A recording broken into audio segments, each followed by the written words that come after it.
De la microtaxe.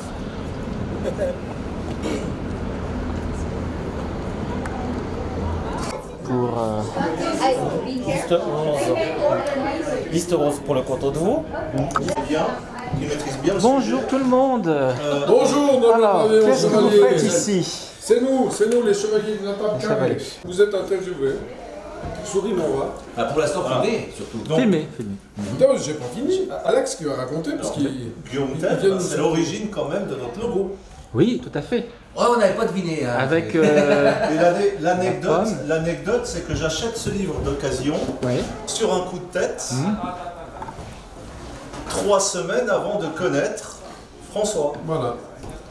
qui me présente son logo, que je ne connaissais pas, et qui m'explique son logo, qui à l'origine vient de Guillaume Tell, la pomme, la flèche.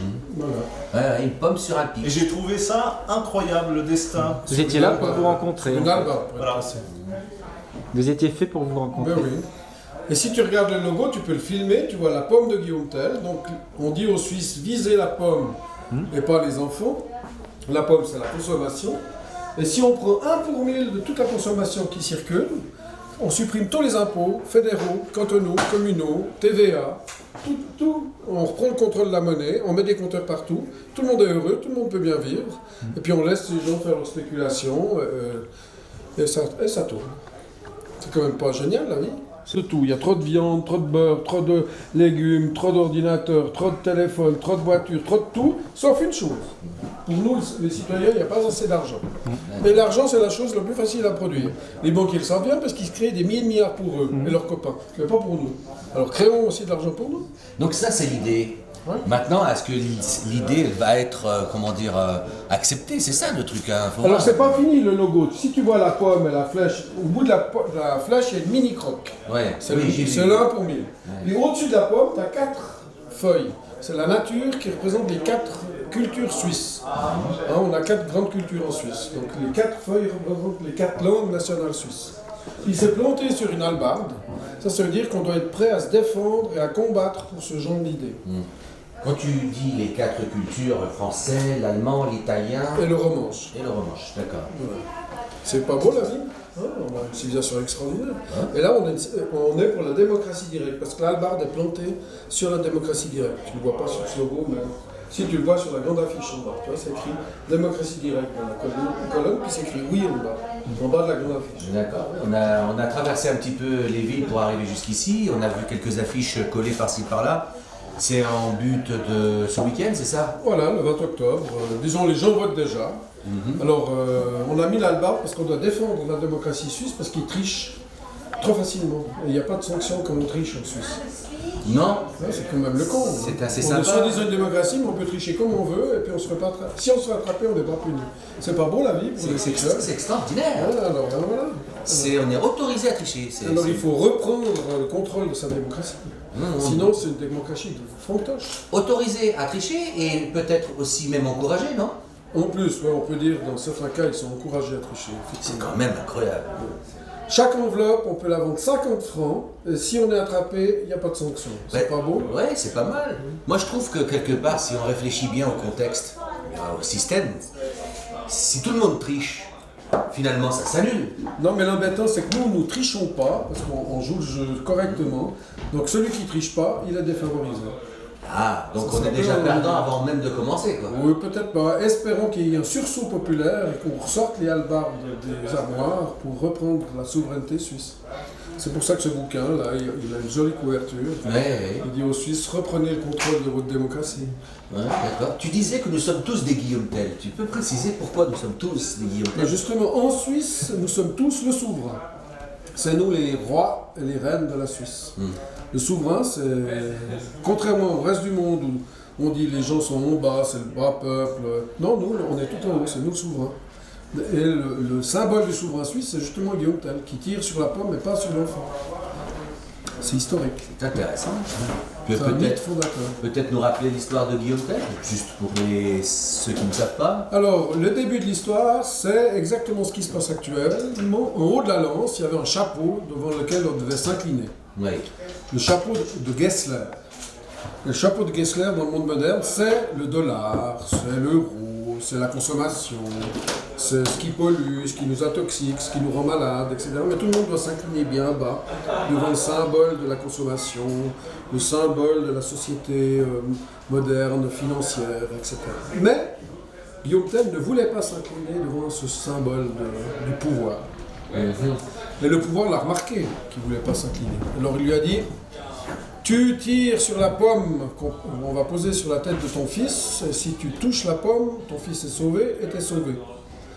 Mais Guillaume Tell avait une flèche qu'il a cachée dans son pourpoint.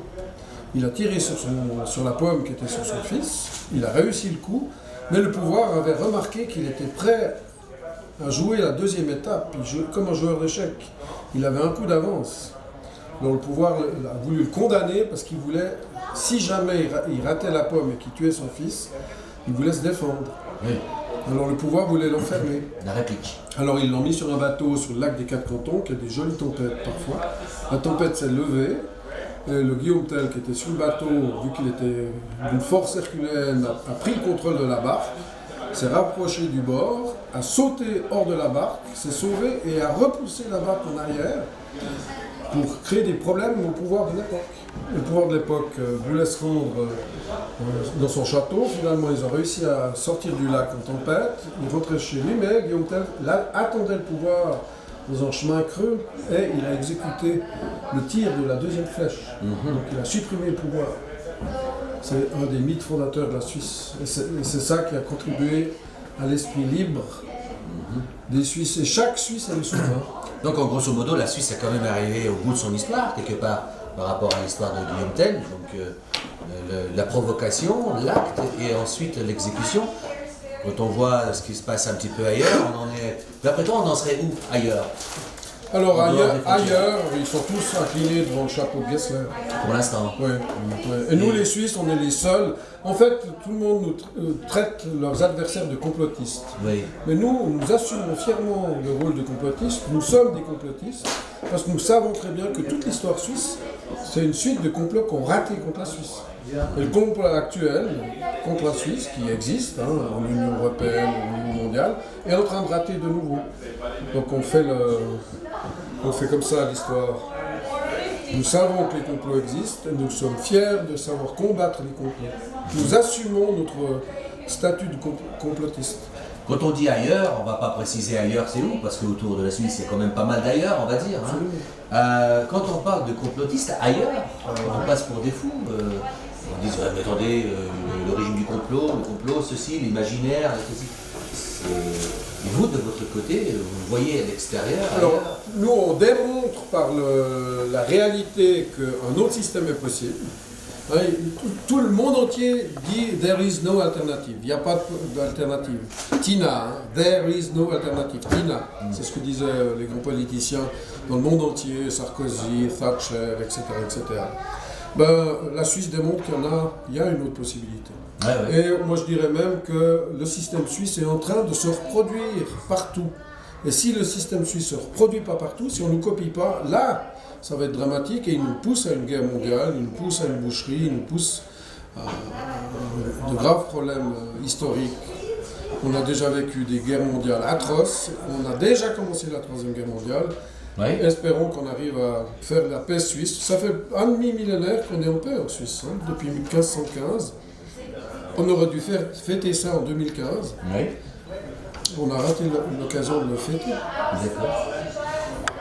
Donc tu disais que oui, on est au bord du gouffre, on est même plus qu'au bord du gouffre maintenant, parce que ça fait longtemps, ça fait des années qu'on nous dit qu'on est au bord du gouffre. Maintenant les semelles avancent au niveau du gouffre. D'après toi, on en est où au talon déjà, non?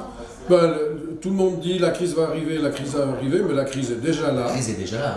Les banques, les paquebots bancaires, le Titanic bancaire coulent. Moi je suis d'avis de dire aux gens, préparez vos canaux de sauvetage et montez déjà dedans, que l'argent aura perdu sa valeur. On va repartir dans une guerre. L'argent de toutes les devises? Toutes les devises. La monnaie elle-même va... Même le franc suisse alors Peut-être ce sera la dernière monnaie qui restera, mais même le franc suisse pourrait avoir de graves problèmes. Donc on doit changer le système. Mais nous avons un ami ici, Bernard, qui a dans ces tiroirs un projet de crédit mutuel, de monnaie mutuelle, Il peut nous expliquer permettre ce que c'est déjà que... de sortir de la gonfle. Voilà. Les crédits mutuels, qu'est-ce que c'est en Je peux quelques vous mots? expliquer comment fonctionne déjà le système monétaire actuel. Oui. André. C'est si je suis un banquier, en fait, je crée de la monnaie chaque fois que j'achète quelque chose, en ne le payant pas. Par exemple, j'achète le livre, d'accord, admettons qu'il va le 20, d'accord. Je vais mettre le livre dans mes actifs. Et à côté, je vais payer celui qui me le vend, le vendeur, et en fait, je ne vais pas le payer. C'est ça qui est amusant qu'il faut comprendre. Je vais les marquer sur mon compte, sur son compte à lui, dans mes dettes. Je vais lui dire que j'ai une dette de 20 envers lui. Et je lui donne le papier. Oui. C'est-à-dire que, en fait, ce que je lui donne, c'est pas un paiement, c'est une preuve reconnaissance. de non-paiement. C'est une reconnaissance de dette. C'est négatif. C'est une valeur négative. Mais c'est compté aujourd'hui dans la comptabilité fausse que nous utilisons. Et contrairement à ce que dit la loi, nous comptons ces reconnaissances de dette comme des actifs. Comme si le papier qui dit je dois un livre avait la valeur du livre. D'accord. Mais si moi je donne le livre à une autre personne, qui donne le livre à une autre personne, qui donne le livre à une autre personne, et chaque fois il y a une reconnaissance de dette, on peut avoir 1000 reconnaissances de dette, et le livre, quelqu'un le brûle, et il n'y a plus de livre, et il y a encore les reconnaissances de dette.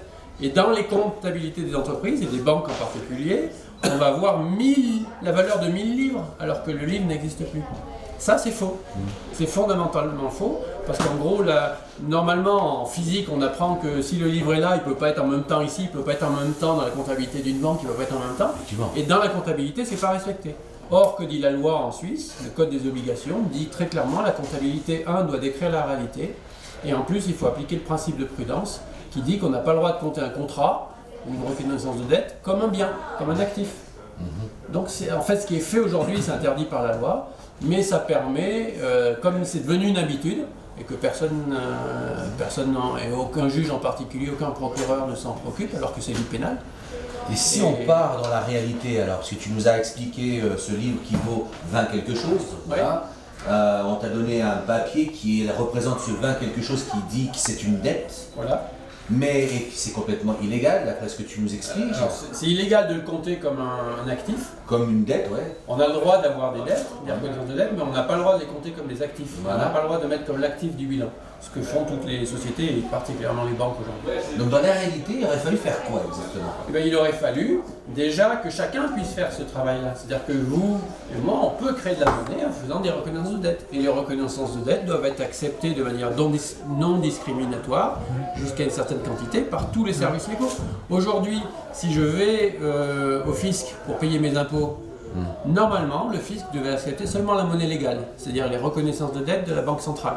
C'est avec des papiers ou des pièces officielles. Créer quelque chose. Qu'on n'a pas le droit de valeur de reproduire. quelque chose, oui. Et aujourd'hui, apparemment c'est pas le cas à Vaud, mais c'est le cas à Genève, les services fiscaux acceptent des reconnaissances de dette des banques. Alors que les reconnaissances de dette des banques n'ont pas plus de valeur que ma reconnaissance de dette à moi. Par contre, si je vais au service fiscal en disant je vous dois 10 000 francs, ils ne vont pas l'accepter, alors qu'ils l'acceptent pour une banque. Ce qui est de la discrimination. Carrément. Pour un fonctionnaire, c'est légalement répréhensible.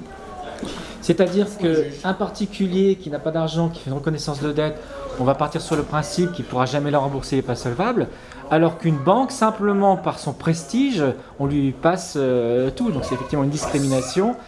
Mais alors qu'elles sont toutes en faillite. Par son prestige et peut-être ses appuis. Oui. Parce que en fait, une personne avec une reconnaissance de dette de 10 000, on est à peu près sûr qu'elle la remboursera d'ici la fin de sa vie, elle peut la rembourser. Alors qu'une banque, il y a des milliards. Il suffit d'avoir une voiture pour que la reconnaissance de dette soit déjà compensée. Une banque, dans ses actifs, a seulement la contrainte d'avoir en Suisse 2,5% de ses actifs sous forme de vrais actifs, c'est-à-dire de billets. Oui. De pièces à la Banque nationale. 2,5. Et ils trichent même en mettant dedans leurs bénéfices qui ne sont pas encore enregistrés. Et ils s'arrangent pour ne pas comptabiliser leurs bénéfices. Voilà. Par exemple, prenons l'exemple d'un crédit. Un crédit, c'est la même chose que ce que je viens de dire, sauf qu'on remplace le livre par le contrat de crédit. C'est-à-dire que le client qui prend un crédit, en fait, il signe un contrat. Et la banque va mettre ce contrat dans son actif. Là encore, c'est interdit par la loi normalement, mais c'est pas respecté. C'est comme les limitations de vitesse il y a 20 ans. C'était une habitude de ne pas les respecter. Tout d'un coup, c'est plus une habitude. C'est interdit maintenant. Tu peux nous expliquer ce que c'est qu'un actif? Mais un actif, c'est un actif. C'est du bien matériel, c'est quelque chose de palpable. Normalement, c'était ça. Et maintenant, on dit qu'une action d'une entreprise, c'est un actif, alors que c'est du vent. C'est pas du tout un actif. Donc c'est une reconnaissance de dette. Donc la valeur que l'on a sur son compte en banque, qui est écrit virtuellement, c'est ça. Oui, c'est encore plus parce que c'est de la monnaie en général, c'est simplement une reconnaissance de dette, qui est en plus comptée 2 fois. Parce qu'on la compte dans l'actif du vrai propriétaire de la personne qui va mettre l'argent dans un compte en banque, et on la compte en même temps dans l'actif de la banque. Oui. Et pire, quelquefois les banques ouvrent un compte dans une 3e banque, et ça multiplie encore les actifs. Les intérêts. Et vous verrez que Et on n'a pas parlé des produits dérivés, parce que les produits dérivés, c'est alors là, la on multiplication et on crée des règles qui sont totalement ubuesques, hein, ou surtout avec le phénomène de titrisation, c'est un peu compliqué, c'est-à-dire qu'un bien, on peut le multiplier et puis on le mélange. C'est un petit peu comme si on savait qu'on a des tomates pourries, mais on ne peut pas les jeter, et donc pour qu'elles soient de meilleure qualité, on les mélange avec des meilleures tomates.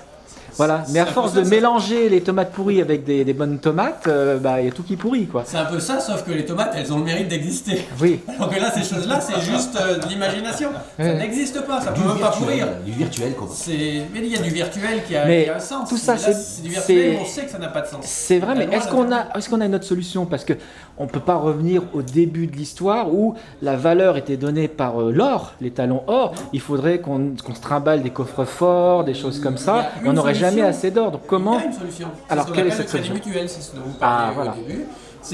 Je peux effectivement recevoir des choses. Donc il me donne le livre parce que j'ai besoin de le lire, j'ai envie de le lire, il me le donne. Combien je peux recevoir comme ça? On va mettre une limite raisonnable, disons pour la valeur de 2000 francs par mois, je peux recevoir des choses. Au-delà de 2000 francs, ça commence à être exagéré en Suisse. Mais en Europe, par exemple, en France, si on recevait 1000 euros, enfin pour l'équivalent, c'est pas l'argent qu'on reçoit, c'est les biens, la nourriture, les services. C'est le service, c'est simplement, par exemple, monsieur a écrit le livre, il le donne et en échange, je vais travailler chez lui, je lui tombe le gazon, je vais faire des choses comme ça. Alors, mais c'est du concret. Alors c'est encore autre chose. L'idée c'est de pouvoir juste de comptabiliser ça, de comptabiliser ce qu'on a reçu, de comptabiliser ce qu'on fournit. En fait, c'est le vrai sens de l'argent. L'argent, c'est un ticket de vestiaire, c'est-à-dire que lui, il dépose le livre. Ce n'est qu'un outil. Et moi, je lui donne un ticket de vestiaire en réponse, où il note dans son carnet qu'il a reçu, il m'a donné le livre, et moi, je note dans mon carnet que j'ai bien reçu le livre. Et je vais avoir une limitation. C'est logique, il ne faut pas que quelqu'un reçoive tout d'un coup, et puis ça ferait de la concentration, ça ne sert à rien. Le crédit mutuel, c'est juste ça. On note ce que chacun reçoit, ce que chacun fournit, et à la fin, il faut qu'on ait un équilibre. Et s'il y en a un qui veut tout recevoir alors qu'il a déjà largement assez à manger, on va dire, bon, peut-être que le mois prochain, on pourra te redonner quelque chose, mais est-ce que tu vas vraiment faire quelque chose ce mois-ci? Répartition des biens. Ce sont des idées révolutionnaires, ça doit faire peur. Non, ça s'appelait, pendant les périodes de guerre, ça s'appelle les tickets de rationnement. On donne à chacun des tickets de rationnement. Si on vendait les tickets de rationnement, ça n'aurait pas de sens. Et aujourd'hui, c'est ce qu'on fait. Aujourd'hui, on ne fait de l'argent que pour de l'argent. Aujourd'hui, ce qui est terrible, c'est ça, c'est que les banques, les instituts financiers font des transactions, mais ils ne font pas des transactions sur du concret, ils font des transactions que sur des produits dérivés, que sur des produits complètement imaginaires. Alors, ça, c'est la version très haut niveau, mais à plus bas niveau. Si vous voulez avoir un billet de la Banque nationale, il faut aller l'acheter à la banque. Oui. Pour l'acheter à la banque, on diminue le compte bancaire. Oui. Si j'ai rien sur mon compte bancaire, je ne peux pas acheter un billet. Oui. Ça veut dire qu'avant d'acheter un billet légal à la banque centrale, il faut d'abord que j'aille vendre quelque chose à la banque pour qu'elle me donne de l'argent bancaire. Oui. Donc en fait, le vrai créateur de monnaie, 100% de la monnaie aujourd'hui, est créé par les banques commerciales. Ce qui n'est pas le cas des banques privées suisses, il ne reste plus que 5, mais 100% de la monnaie aujourd'hui est créée par les banques commerciales, et c'est ensuite seulement que la monnaie légale sert de faire valoir pour la monnaie commerciale créée par les banques. Le système est complètement à l'envers de ce qu'on pense. Ok, ça marche. Oui, encore là, ils le créent eux-mêmes. Mais on n'a pas les photos. Une chose, Ils ont qui des serait, fonds suisses aussi. une chose qui serait intéressante de parler, tu nous parlais tout à l'heure de tickets de rationnement. On n'en est quand même pas là aujourd'hui à se dire qu'on a du négatif, on est plutôt en excédent. Donc, quand on regarde vis-à-vis de ce qu'on a à notre disposition, il y en a qui en ont pas beaucoup, voire pas du tout, et d'autres qui en ont de trop. Donc pour pouvoir faire une répartition équitable, que tout le monde soit à la même échelle, qu'on ait tous par rapport à chacun de nous la même chose, et on aurait encore un excédent. On est bien d'accord. Non, mais là aussi, alors on a une autre perversion du système actuel, c'est qu'on va regarder les tickets de rationnement au lieu de regarder la réalité des choses, c'est-à-dire combien il y a de nourriture. En termes de nourriture, 50% est jeté dans les magasins. Voilà, c'est ça. 50% jeté, il y en a largement assez de nourriture. Donc le problème aujourd'hui, il est que les tickets de rationnement sont faits par certains. C'est les banques commerciales qui font les tickets de rationnement et qui les vendent au reste de la population. Et donc les tickets de rationnement ne servent pas à ce à quoi ils auraient dû servir au début, c'est-à-dire répartir les ressources naturelles, répartir le travail entre les personnes. C'est sans qu'il y ait d'exagération. Et c'est même pire, parce que les tickets de rationnement te sont comptés comme des dettes à intérêt composé. Lorsqu'ils les créent, eux, ils ont tous les avantages, donc les banquiers sont infiniment supérieurs à toi, parce qu'ils ont tout, avec une baguette magique, ce qu'ils veulent.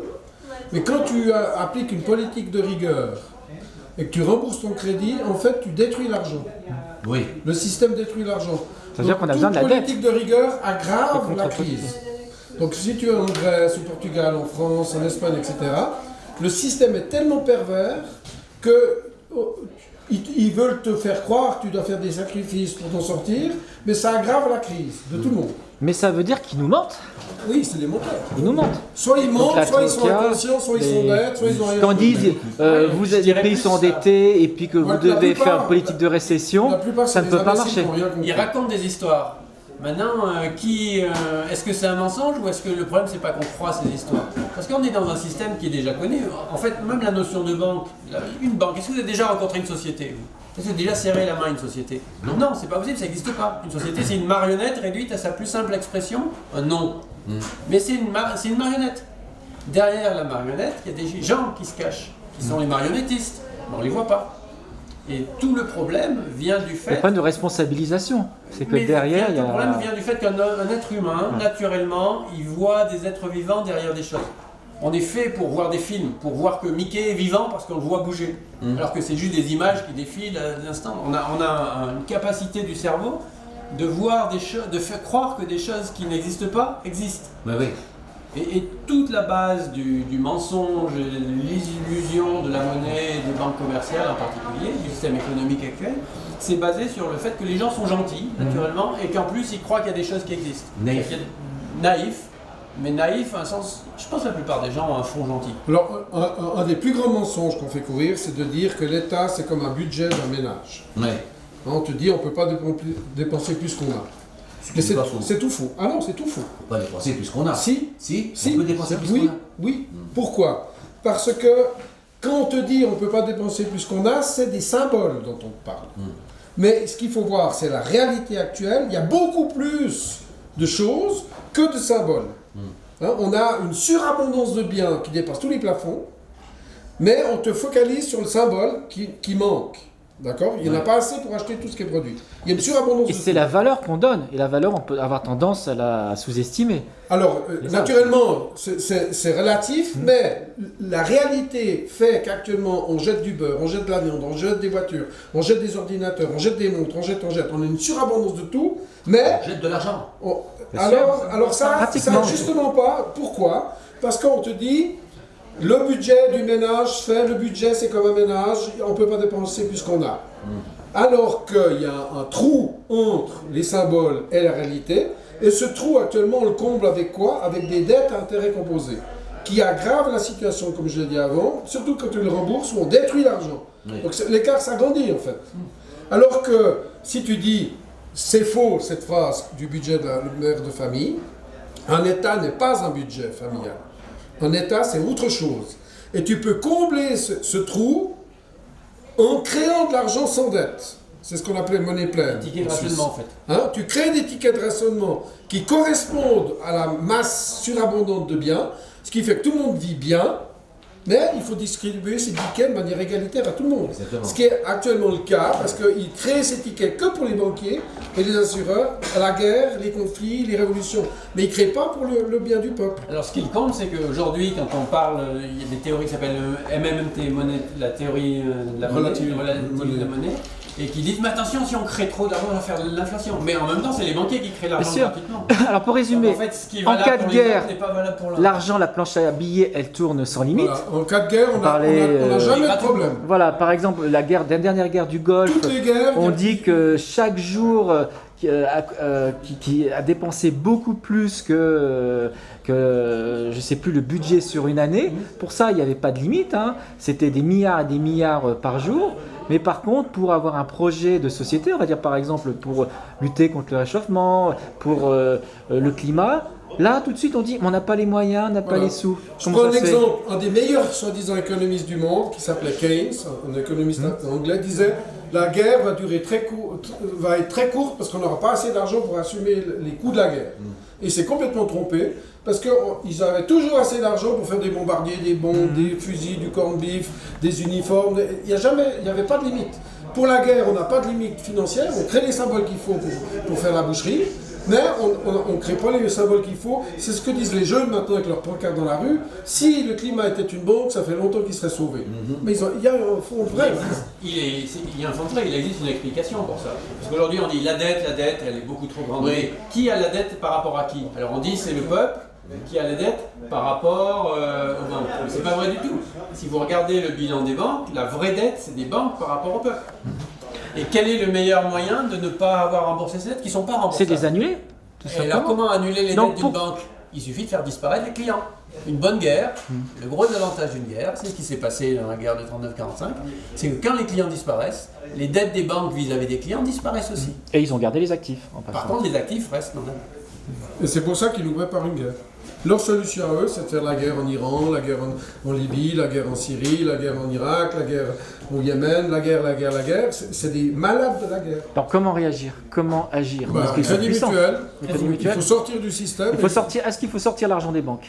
Oui, Oui, bien ça sûr. de toute façon. Bien sûr, Mais parce le problème- on n'aura que les yeux pour pleurer. Les types qui croient qu'ils ont l'argent au chaud dans Mais les le banques, problème, alors- c'est qu'il y a plein de pays qui obligent d'avoir un compte bancaire, qui obligent d'avoir l'argent, et puis il y a aussi des projets de faire disparaître l'argent Il liquide. faut faire comme Mère Teresa. Mère Teresa employait les banques comme des tuyaux. Tu mets l'argent d'un côté du tuyau, il passe, tu reprends tout de suite tout. La banque doit être une tuyauterie, rien d'autre. Oui, il ne faut pas se contenter C'est-à-dire du que dès virtuel. que l'argent arrive sur le compte, il faut le sortir Tu le sors. en totalité. Tu le mets en réalité. Mais Quelque si chose on de a, réel, du mais s'il n'y a plus de terrain, billets, du palpable, du terrain, des timbres-poste, des œuvres d'art, quelque chose qui est N'importe de quoi. réel. Mais pas des bas de laine. Non, parce qu'on va te les piquer, tes balles. D'accord. On parlait de 14-18 et 39-45, les guerres qui ont donc fait effacer certaines dettes. 14-18 a commencé 6 mois après la création de la Fed. oui, rappelons la création de la Fed. Parce que c'est, Qui parce a que été c'est créé à Noël 1913. 1913 ouais. et la guerre a commencé 6 mois après. D'accord. Parce que, et avant, les informations qui existent à certains endroits, en particulier à Barcelone, il y avait une personne qui était en contact avec un banquier français qui s'appelait Finali, je crois, et qui disait que juste avant la guerre, il y a eu des contacts entre les banquiers américains et européens, et français en particulier dans ce cas-là. Quand on dit les banquiers, on peut les nommer? J'ai pas les noms, peut-être faudrait Mais ce retrouver sont les... Peut-être pas trop nommé non plus. banquiers. Enfin, non. justement, c'est là où je voulais en venir par rapport à banquiers, je sais pas, mais grandes familles qui est ancestrale depuis beaucoup d'années, des siècles même, avec des grandes, et des enfants éparpillés un peu partout dans le monde qui ont, comment dirais-je, Ils se partagent, contrôlé, finalement, ils se partagent et les contrôlent banques, le monde. si on crée un peu la banque, le système monétaire. Et on fait en sorte de prêter de l'argent pour avoir des retours en excès, ce qu'on appelle la dette de la dette, etc. Et donc aujourd'hui, on en est là, on s'est aperçu que ces gens-là, ces familles-là, sont en train de vendre actuellement leurs biens, comme ça s'est fait dans le passé. Le passé n'est autre que le futur de nos vies qu'on voit actuellement. Ce qui s'est passé en arrière, on est en train de le réassister maintenant. Est-ce qu'on peut... On peut vraiment en parler, vraiment, dire que c'est en train de se préparer comme ça s'est préparé il y a déjà quelques siècles. Mais est-ce que ça va quelques réussir? années Parce que ça a derrière, marché. va réussir à nouveau. Maintenant, Ces gens-là, ils sont en train de réussir leur plan. Maintenant, on sait, on a la possibilité de communiquer, on a Internet, on communique. Non, mais je J'ai vais- pas d'informations là-dessus. Moi, j'ai des informations, c'est même pire. Il y a un monument dans l'Amérique du Nord, le Georgia Guidestones, un monument de pierre, un peu comme Stonehenge en Angleterre, mais moderne, fait par des inconnus, avec un prénom soi-disant chrétien, Christian quelque chose. C'est des pierres dans lesquelles ils disent qu'ils veulent maintenir la population du monde à seulement 500 millions de personnes. Je ne garantis pas le chiffre, mais c'est l'ordre de grandeur, quelques centaines de millions de personnes. Ce qui veut dire qu'ils planifient un chaos tellement terrible qu'ils veulent supprimer des milliards d'êtres humains et prendre le contrôle de la planète pour leurs biens proches. Naturellement, c'est les autres qui vont mourir. Et c'est eux qui veulent contrôler la planète. Et ça, c'est une certitude, c'est dans les rochers, gravé dans les rochers en une multitude de langues, dans un monument qui est en Amérique du Nord. Donc, c'est pas de la blague. Faudrait qu'on puisse illustrer ça. Oui, c'est connu. Et les gens vont pas se laisser massacrer. Comment ils vont massacrer les gens? Ils ont tous les moyens possibles et imaginables. Ça va depuis les maladies, les virus, la guerre, la révolution. Magnétique. Il y a plusieurs moyens. Mais ceux qui travaillent à ça, ils détruisent à leur propre destruction. Non, parce que eux, naturellement, c'est ça la tête, mais ceux qui sont en dessous, ceux qui obéissent. Dans la plupart des sociétés secrètes, leur mot d'ordre, c'est ordo ab chaos. En latin, c'est-à-dire l'ordre à partir du chaos. Donc on planifie le chaos, on planifie les problèmes, on fait des révolutions, on fait des opérations sous faux drapeau, false flag en anglais, on crée des catastrophes, et vu que c'est nous qui avons préparé les catastrophes, on vient comme des sauveurs en disant il y a une catastrophe, j'ai la solution. Et c'est ce qu'ils sont en train de planifier au niveau de la planète. Mais c'est terrifiant, comment s'opposer? Comment réagir? Justement, en parlant comment on le fait. En route, parce qu'on veut partager des bonnes idées à travers l'Europe et on aimerait bien savoir comment on pourrait faire. Luxembourg, c'est un des centres mondiaux de la banque. Alors en Suisse, on a des milliers de milliards qui circulent. Rien qu'à Genève, il y a 5 milliards d'opérations par jour bancaires. Au Luxembourg, ça doit même être pire. Donc, en prenant 1 pour 1000 sur tous les flux financiers, toutes les créations monétaires qui se passent, vous supprimez toutes les déclarations fiscales. Luxembourg, c'est déjà un paradis fiscal, mais ce serait encore plus un paradis fiscal. La Suisse aussi. Donc, copier le système de la microtaxe. Mais il y a un vrai problème pédagogique, parce que les écoles n'enseignent pas ces choses-là. Oui, il faut apprendre. Non, ce qu'on peut vous proposer, c'est un jeu de la monnaie, jeu-de-la-monnaie.org, et vous pouvez tester de changer les règles économiques. Okay. Pendant un jeu, ça n'a pas de conséquences, sauf que on se rend compte que si, ça a des conséquences en fait. Et même le son dans la salle, quand on joue, selon qu'on est par exemple dans le don, le troc, la monnaie ou le crédit mutuel, le bruit dans la salle change. C'est phénoménal. Il y a des enfants qui disent pourquoi les gens au 3e jeu sont devenus méchants. Voilà. Parce que la psychologie du jeu change, et les adultes entre eux deviennent méchants. Et les enfants le remarquent. C'est ça qu'il faut comprendre, c'est l'utilisation de l'argent qu'on en fait change le comportement. Et là, on est enfermé dans un principe, on pense que il n'y a qu'une seule réalité, il n'y a qu'une seule possibilité qu'on ne peut pas changer. Mais c'est complètement faux. L'argent n'est qu'un outil. C'est une loi humaine. Et ce n'est pas une fin en soi. C'est même pas un outil, c'est même pas un bien. Voilà. Ce sont uniquement des règles humaines. C'est un système d'information. C'est juste, comme tu disais, virtuel. Et les règles, on peut les changer. Ces règles humaines ont un effet sur le comportement humain. Mais un effet, quand on joue... Alors si je complète ce que dit Bernard, ça devrait être que des informations. Mais actuellement, l'argent... marxistes, Keynes, la plupart des écoles économiques, c'est la grande erreur qui est faite, c'est que l'argent est devenu un bien, soi-disant. Mais c'est même pire qu'un bien, c'est un anti-bien, parce que c'est une dette intérêt composé. Donc c'est considéré comme un objet négatif que l'on valorise que pour l'intérêt des banquiers, alors que ça devrait être qu'une information. C'est philosophique, hein. C'est très... Et le pire, c'est qu'on détruit l'argent en faisant la rigueur. Chaque remboursement de dette est une destruction d'argent. Et le mieux pour avancer là-dessus, c'est le jeu. Oui. Le jeu, ça marche. Qu'on va faire juste après, qui est très pédagogique. C'est intéressant de le faire, effectivement. C'est une bonne démonstration et on va pouvoir voir nos comportements avancer dans le temps. Et voir comment on va se terminer ce jeu. Alors si je peux faire une conclusion, vu qu'il reste quelques minutes. Les économistes, les grands économistes disent l'argent n'est qu'un voile sur la réalité économique. Et lorsqu'on ôte un voile de quelque part, on fait une apocalypse. Apocalypse, ça veut dire dévoiler. Alors notre rôle, en fait, on participe à l'apocalypse par rapport à la réalité. On dévoile la réalité. Nous sommes dans l'apocalypse de la finance, le dévoilement de la finance. Et on le doit à Internet qui est une énorme fenêtre Internet, hein, Qui Windows, permet qui nous montre, d'ouvrir, voilà, le monde tel qu'il est et à une vitesse qui fait qu'aujourd'hui, ceux qui maîtrisaient ne maîtrisent plus rien, ou du moins ça glisse entre leurs mains, et nous on est en train d'ouvrir nos yeux, Et là, pour certains. Et l'abomination des manipulateurs de l'esprit, qui manipulent les idées, qui manipulent les universités, qui manipulent le cinéma, le théâtre, les romans, etc., c'est de faire croire que l'apocalypse est négative. Mais en fait, le mot apocalypse veut dire dévoiler. Et lorsqu'on dévoile quelque chose, on voit la réalité pour le bien. Mais ils ont fait croire à tout le monde que l'apocalypse était une abomination, une horreur. Pas du tout. L'apocalypse, c'est pour le bien. Je pense que monsieur doit rester sur Apocalypse par rapport aux écrits bibliques de Saint Jean, qui, voilà, vous avez ça en tête, Apocalypse, mais en fait, l'Apocalypse, il dévoile, comme dit si bien notre ami à côté de nous, il dévoile une vision qu'il a vue de l'au-delà, comment ça fonctionnait, le système, voilà, il dévoile un système qui n'est pas le nôtre. sans aller jusqu'à l'apocalypse, il y a les crises. Et il faut savoir que la crise, en chinois, ça se dit danger-opportunité aussi. C'est-à-dire que c'est un danger, mais ça veut dire qu'il y a quelque chose qui n'allait pas bien. C'est comme une maladie, une bulle, elle a explosé, ça fait mal, oui, c'est catastrophique, mais quelque part, c'est une opportunité, parce que maintenant, ça va soigner. Oui, mais même là, les manipulateurs emploient le mot crise. Normalement, une crise de foi, c'est pour un moment. Oui.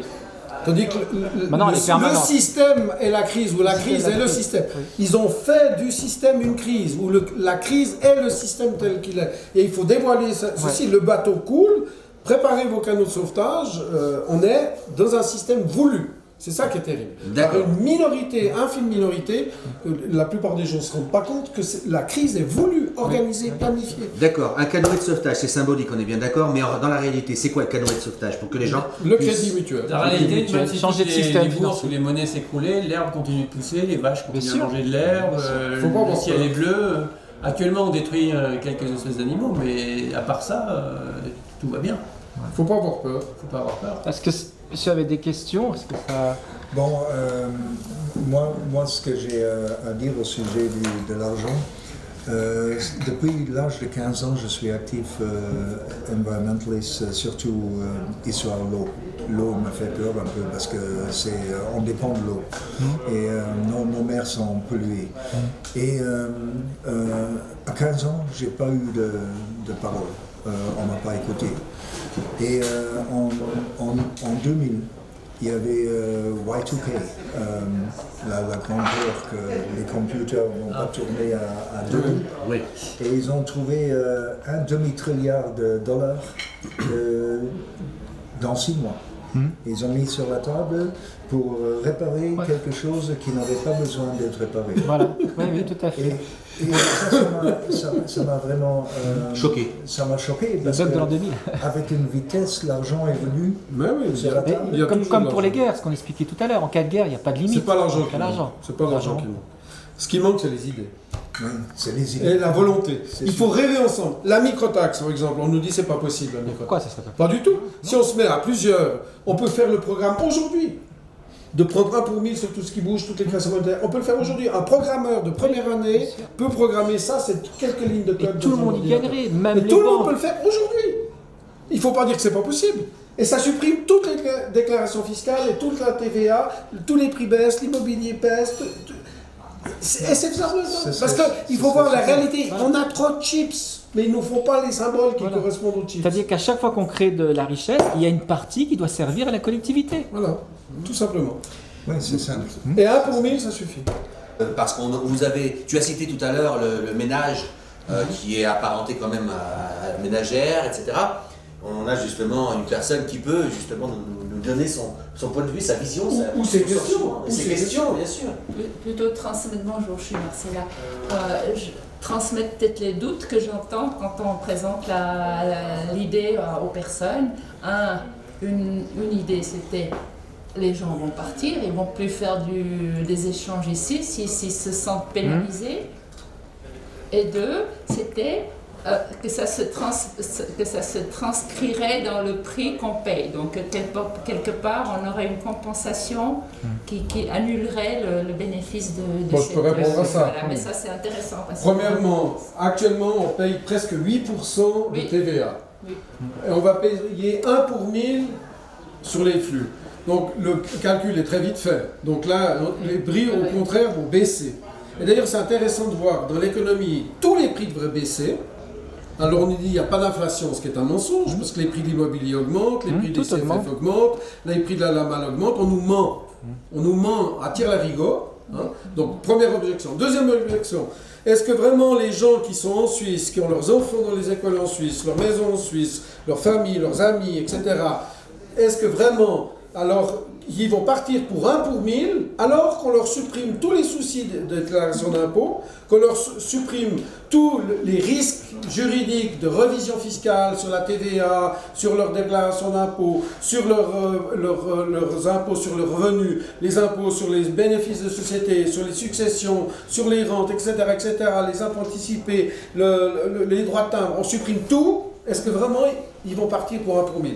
Ben, s'ils partent pour 1 pour 1000, bon vent. Tant mieux qu'ils foutent le camp, parce que ceux-là, c'est des pires cupides et on ne les veut pas chez nous. Voilà. C'est ce que je dis. On peut rajouter un autre point aussi, c'est que ce qu'il faut savoir, c'est qu'une économiste allemande qui s'appelle Margaret Kennedy a démontré que tous les prix en fait, qui sont aujourd'hui payés par les personnes comme vous et moi sont surévalués de 50%. Pourquoi ? Parce que toute la chaîne de fabrication et de production de tous les produits utilise des crédits bancaires avec intérêt. Donc c'est pour et payer tous les intermédiaires. Pendant 10 ans, les crédits, on parle de l'effet composé des intérêts qui sont dans le temps, mais l'effet composé existe aussi dans la chaîne de production. Si vous prenez un immeuble aujourd'hui, le promoteur qui va construire l'immeuble, il doit prendre un crédit pour financer, pour payer les ouvriers. Mais ensuite, le maçon qui va faire, ou l'architecte qui va faire les plans, il doit lui aussi prendre, il ne va pas se faire payer tout de suite. Donc pour pouvoir travailler pendant ce temps-là et payer ses apprentis architectes, il doit aussi prendre un crédit. Et ensuite, tous les maçons, pour acheter les équipements dont ils ont besoin, les échafaudages, tout ça, ils doivent aussi prendre des crédits. Sur toute la chaîne, ils doivent prendre des crédits. Si vous avez une chaîne qui fait 10 de long, 3% avec des intérêts composés 10 fois, on est rendu à 50%. C'est même plus. C'est même plus. Helmut Kreutz, qui est un ami de Margaret Kennedy, et Margaret Kennedy, ils ont établi dans l'immobilier, c'est jusqu'à 80%. 80%. Donc, on pourrait avoir des appartements 80% plus grands, 80% plus grands, ou 80% moins chers, 80% moins chers, c'est pas si l'intérêt. on supprimait simplement le taux d'intérêt du système économique. Simplement ça. C'est merveilleux. Ça veut dire qu'on a un système qui fait vivre des intermédiaires. Ces banquiers sont des parasites. Moi, quelque j'appelle part, ça des partout. parasites. Voilà, il faut dire le mot. D'ailleurs, même en comptabilité, personne ne sait calculer la valeur ajoutée d'une banque. La valeur ajoutée d'une banque, on ne sait pas la calculer parce qu'il n'y en a pas. Elle sert à quoi ? Elle sert à quoi ? Parce qu'elle a un privilège. Elle a un privilège divin de créer la monnaie et d'être autorisée à donner ce qu'elle n'a pas. Parce qu'il faut bien comprendre qu'une banque, elle prête ce qu'elle n'a pas. Ouais. C'est le meilleur des business, elle vend quelque chose qu'elle crée sur le moment sans avoir besoin de coûts de stock ni de coûts de fabrication. Peut-être juste pour finir sur le sujet, il n'est pas divin le privilège. Il vient seulement d'une chose qui est que l'État accepte les paiements des impôts avec la monnaie bancaire. C'est tout. Si du jour au lendemain l'État dit on ne peut plus payer les impôts avec la monnaie bancaire, le privilège des banques tombe. Donc c'est pas divin, c'est tout à fait mécanique, c'est de la technique. Je pense que quand il parlait de divinité, je pense qu'il a comparaison de la divinité, se prendre pour Dieu, quoi. Les banquiers, c'est Dieu. D'être au-dessus des autres. Oui, mais c'est ça. Mais c'est basé sur des points techniques très simples qu'on peut changer facilement. Après, dans l'histoire, on peut les changer. tout le monde ne peut pas être Dieu, d'être le divin, mais tout le monde peut être un Dieu de n'importe quoi, Dieu de la Alors Marcel, tu as encore quelque chose à dire ? J'aurais encore une question en fait. Parce qu'il y a des pays, certains pays où ils n'appliquent pas où le système bancaire est sans intérêt. Est-ce que ça se reflète dans l'économie? Est-ce que elle est tellement surgonflée par le pétrole? En réalité, il n'y a quasiment pas de pays qui vraiment ne pratiquent pas taux d'intérêt. Même les pays musulmans. Oui. Pourtant, qui disent qu'ils n'ont pas de taux d'intérêt. Mais Non, mais si tu regardes la réalité, les banques sont là et puis... C'est pas, ça s'applique donc, elle n'est pas... Le monde entier, en fait, pratique le taux d'intérêt. Voilà. Je crois qu'on a fait le tour de la question et merci. On a, avec ces échanges un petit débat, intéressants. on est parti sur une super discussion. Je crois qu'on a pu apporter quelques réponses à ceux qui vont nous regarder. Et puis, on va continuer sur cette lancée à l'extérieur avec un programme bien chargé et très intéressant, aussi intéressant, voire peut-être même plus intéressant. Donc à tout de suite sur l'extérieur. Merci beaucoup. Un vélobus. C'est un vélobus. Oui. Oui, c'est un vélobus et l'idée est de prolonger le pédibus, de retarder le moment où les voitures et les bus scolaires sont nécessaires. Il y en a déjà une centaine qui roulent dans toute l'Europe et encore aucun en Suisse puisque notre législation actuelle ne le permet pas. Alors pourquoi? À cause de l'encombrement, une plaque d'immatriculation? Deux choses. En premier lieu, c'est la longueur. Il fait 4,13 m. Or, la catégorie des véhicules concernés ordonne 4 m maximum. Et la deuxième raison, c'est le poids total en déplacement. En Suisse, c'est limité à 450 kg. Et il nous faudrait en fait 700. Il nous faudrait 700 kg. 700 kg, c'est trop lourd. C'est-à-dire que Il pèse combien C'est-à-dire, il y a combien de places? Il y a des personnes dedans. Il y a 7 places. Il y a quand même. À vide, ça pèse combien cet engin? Ça pèse 230 200. Alors, si on met des petites dames à moins de 50 kg. En fait, le but c'est de mettre 8 enfants plus un adulte, c'est pas léger. Et si on veut mettre un toit solaire par exemple, pour le rendre complètement autonome, ou le protéger un tant soit peu de la pluie, on a besoin d'un petit peu plus de marge. Et, il suffit de changer la législation. C'est ça qu'il faut faire. Oui, absolument, absolument. Et on s'y est attaqué avec une interpellation au Conseil fédéral qui a été déposée en juin et qui a été balayée fin août. Au nom d'abord une étude complète de toutes les nouvelles formes de mobilité électrique. C'est en fait le but de l'entreprise, c'est d'aider les gens que ça intéresse à reculer le moment où la voiture, respectivement le fourgon, deviennent intéressants. Sur les genoux. Ça fait le bus Sibental. C'est le Arten bus. Merci beaucoup. Merci.